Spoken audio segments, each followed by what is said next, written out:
Hi friends, ಎಲ್ಲರೂ ಹೇಗಿದ್ದೀರಾ? ಎಲ್ಲರೂ ತುಂಬ ಚೆನ್ನಾಗಿದ್ದೀರಾ ಅಂತ ಭಾವಿಸ್ತೀನಿ.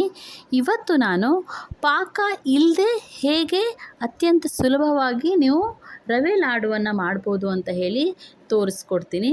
ಇದು ಮಾಡೋದು ತುಂಬಾ ಸುಲಭ. ಬನ್ನಿ ಫ್ರೆಂಡ್ಸ್, ಹೇಗೆ ಮಾಡೋದು ಅಂತ ಹೇಳಿ ನೋಡೋಣ. ಇಲ್ಲಿ ನೋಡಿ, ನಾನು ಒಲೆ ಮೇಲೆ ಒಂದು ಪಾತ್ರೆಯನ್ನು ಇಟ್ಟು ಅದಕ್ಕೆ ಒಂದು 4ರಿಂದ 5 ಸ್ಪೂನ್ ತುಪ್ಪವನ್ನು ಹಾಕೋತಾ ಇದ್ದೀನಿ.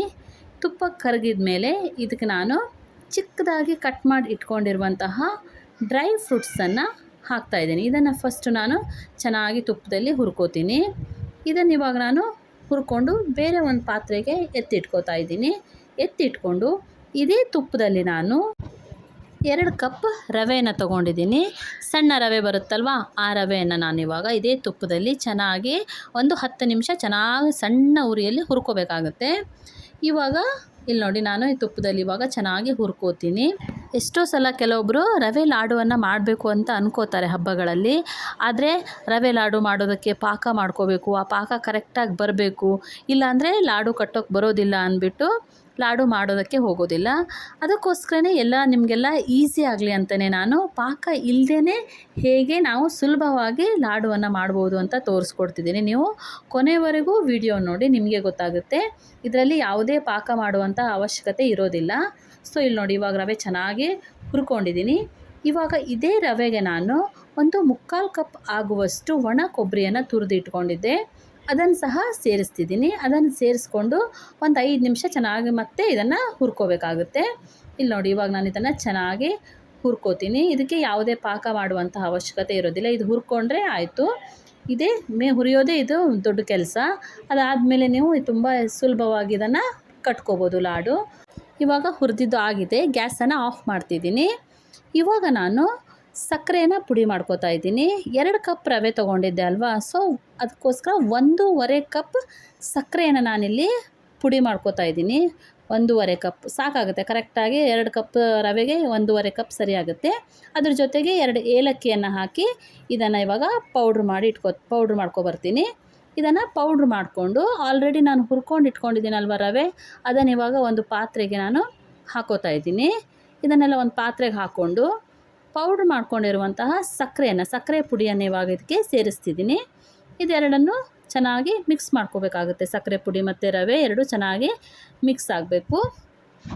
ಇಲ್ಲಿ ನೋಡಿ, ನಾನಿವಾಗ ಇದನ್ನು ಚೆನ್ನಾಗಿ ಮಿಕ್ಸ್ ಮಾಡ್ಕೋತಾ ಇದ್ದೀನಿ. ರವೆ ಬಿಸಿ ಇರೋದ್ರಿಂದ ನಾನು ಈ ಥರ ಸೌಟಲ್ಲಿ ಇದನ್ನು ಎಲ್ಲದನ್ನು ಮಿಕ್ಸ್ ಮಾಡ್ಕೋತಾ ಇದ್ದೀನಿ. ಫ್ರೆಂಡ್ಸ್, ನೀವು ಯಾರ್ಯಾರೆಲ್ಲ ನನ್ನ ಚಾನಲನ್ನು ಸಬ್ಸ್ಕ್ರೈಬ್ ಮಾಡದೆ ನೋಡ್ತಾ ಇದ್ದೀರಲ್ವ, ದಯವಿಟ್ಟು ನನ್ನ ಚಾನಲನ್ನು ಸಬ್ಸ್ಕ್ರೈಬ್ ಮಾಡ್ಕೊಳ್ಳಿ. ನಿಮಗೇನಾದರೂ ನಾನು ಮಾಡುವಂತಹ ವಿಡಿಯೋ ಇಷ್ಟ ಆದರೆ ದಯವಿಟ್ಟು ವಿಡಿಯೋಗೆ ಒಂದು ಲೈಕ್ ಮಾಡೋದನ್ನು ಮರಿಬೇಡಿ. ಇಲ್ಲಿ ನೋಡಿ, ಇವಾಗ ನಾನು ಇದನ್ನು ಮಿಕ್ಸ್ ಮಾಡಿಕೊಂಡು ಇದಕ್ಕೆ ಆಲ್ರೆಡಿ ಫ್ರೈ ಮಾಡಿಟ್ಕೊಂಡಿರುವಂತಹ ಡ್ರೈ ಫ್ರೂಟ್ಸನ್ನು ಸೇರಿಸಿ ಇದನ್ನು ಇವಾಗ ಇನ್ನೊಂದು ಸಲ ಕೈನಲ್ಲೇ ಚೆನ್ನಾಗಿ ಮಿಕ್ಸ್ ಮಾಡ್ಕೋತಾ ಇದ್ದೀನಿ. ಇವಾಗಿದು ಮಿಕ್ಸ್ ಆಗಿದೆ. ಇವಾಗ ಏನು ಮಾಡ್ತಿದ್ದೀನಿ ಅಂದರೆ, ನಾನು ಕಾಯಿಸಿ ಆರಿಸಿದಂತಹ ಹಾಲನ್ನು ತೊಗೊಂಡಿದ್ದೀನಿ.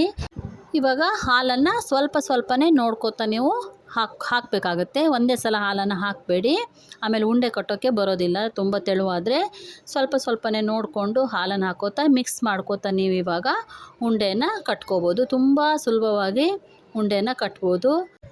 ನೀವು ಕೂಡ ಮನೆಯಲ್ಲಿ ಇದನ್ನು ಒಂದು ಸಲ ಟ್ರೈ ಮಾಡಿ ಹೇಗೆ ಬಂದಿದೆ ಅಂತ ನನಗೆ ಕಮೆಂಟ್ ಮಾಡಿ ತಿಳಿಸಿ. ಮುಂದೆ ಬರುವಂತಹ ವರಮಹಾಲಕ್ಷ್ಮಿ ಹಬ್ಬ ಮತ್ತು ಗಣೇಶ ಚತುರ್ಥಿ ಹಬ್ಬಗಳಲ್ಲಿ ಇದನ್ನು ನೀವು ಅತ್ಯಂತ ಸುಲಭವಾಗಿ ಈ ಉಂಡೆಯನ್ನು ಕಟ್ಕೋಬೋದು. ರವೆ ಲಾಡು ಮಾಡೋದು ತುಂಬಾ ಸುಲಭ.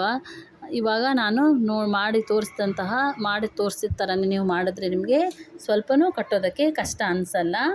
ಇಲ್ಲಿ ನೋಡಿ, ನಾನಿವಾಗ ಎಷ್ಟು ಸುಲಭವಾಗಿ ಉಂಡೆಯನ್ನು ಕಟ್ಟಿ ತೋರಿಸ್ತೀನಿ ಅಂತ. ಇವಾಗ ಚೆನ್ನಾಗಿ ಮಿಕ್ಸ್ ಮಾಡ್ಕೊಂಡಿದ್ದೀನಿ ಹಾಲಿನಲ್ಲಿ. ಇವಾಗ ನೋಡಿ, ನಿಮಗೆ ಎಷ್ಟು ದೊಡ್ಡದಾಗಿ ಲಾಡು ಬೇಕೋ ಅಷ್ಟು ಹಿಟ್ಟನ್ನು ತೊಗೊಂಡು ನೀವು ಈ ಥರ ಚೆನ್ನಾಗಿ ಕೈಯಲ್ಲಿ ಉಂಡೆಯನ್ನು ಕಟ್ಟಿದ್ರೆ ಆಯಿತು. ತುಂಬ ಸುಲಭವಾಗಿ ನೀವು ಉಂಡೆಯನ್ನು ಕಟ್ಕೋಬೋದು. ನೋಡಿದ್ರಲ್ವ ಫ್ರೆಂಡ್ಸ್, ಎಷ್ಟು ಈಸಿಯಾಗಿ ರವೆ ಲಾಡುವನ್ನು ಮಾಡ್ಬೋದು ಅಂತ ಹೇಳಿ. ನೋಡಿ ಫ್ರೆಂಡ್ಸ್, ನಾನು 2 ಕಪ್ ರವೆ ತೊಗೊಂಡಿದ್ದೇನಲ್ವ, 2 ಕಪ್ ರವೆಯಲ್ಲಿ ನೀವು ಎಷ್ಟು ಲಾಡುವನ್ನು ಮಾಡ್ಕೋಬೋದು ಅಂತ ಹೇಳಿ ನೀವೇ ನೋಡಿ ಫ್ರೆಂಡ್ಸ್. ಮತ್ತು ಮಾಡೋದಕ್ಕೆ ತುಂಬಾ ಸುಲಭ ಕೂಡ. ಇಲ್ಲಿ ನೋಡಿ, ನಾನು 2 ಕಪ್ಪಲ್ಲಿ ಎಷ್ಟು ಲಾಡು ಆಗಿದೆ ಅಂತ ಹೇಳಿ. ಮತ್ತು ತುಂಬಾ ಸಾಫ್ಟ್ ಆಗಿರುತ್ತೆ ಇದು. ಮಕ್ಕಳಿಗೆ, ದೊಡ್ಡವರಿಗೆ ಎಲ್ರಿಗೂ ರವೆ ಲಾಡು ಅಂದರೆ ಯಾರಿಗೆ ತಾನೇ ಇಷ್ಟ ಇರಲ್ಲ ಹೇಳಿ, ಎಲ್ಲರೂ ಇಷ್ಟಪಟ್ಟು ತಿಂತಾರೆ. ಖಂಡಿತ ನೀವು ಒಂದು ಸಲ ಮನೆಯಲ್ಲಿ ಟ್ರೈ ಮಾಡಿ ನನಗೆ ಹೇಗೆ ಬಂದಿದೆ ಅಂತ ಕಮೆಂಟ್ ಮಾಡಿ ತಿಳಿಸಿ. Thank you friends, bye.